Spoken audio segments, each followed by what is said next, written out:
Alam nyo, nagkasakit ako ng katagal-tagal. Kung nakapaligid ka ba naman ng mga kasamahan mo mababa ang IQ, di ka ba magkakasakit?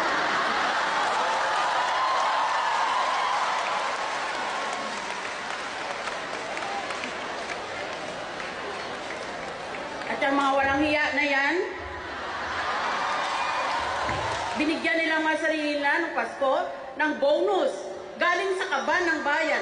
Hindi galing sa pera nila, galing sa pera ng taong bayan ng halagang 2 milyon bawat isa. 2 milyon bawat isang senador. At hindi pera nila ginamit nila, pera ng taong bayang Pilipino. Pagkatapos ako ngayon ang minumura nila, sabihin lang nila kung anong oras at anong panahon. Pumunta ko kanina sa ospital, maaga pa. Katanggap ko lang ang aking medical results on my smartphone.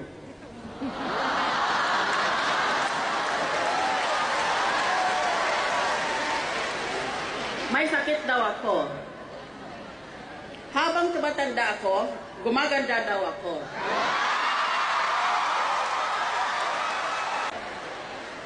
But don't worry, hindi ako nakakahawa.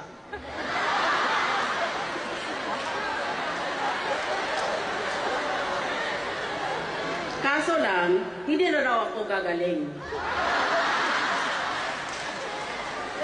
Itong si Joey Concepcion ang hilig-hilig sa negosyo.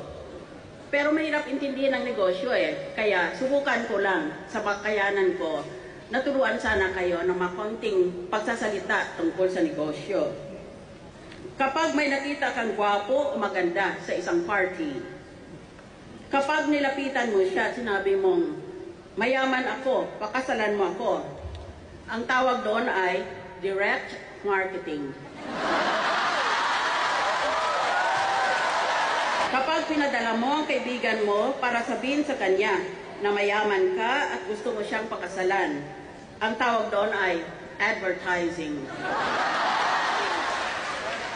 Kapag nakuha mo ang number niya at tinawagan mo sa telepono kinabukasan para sabing mayaman ka at gusto mo siyang pakasalan, ang tawag doon ay telemarketing. Kapag nilapitan ka ng gwapong lalaki o ang magandang babaeng yon at sinabi sa iyo na mayaman ka, gusto mo ba akong pakasalan, ang tawag doon ay brand recognition.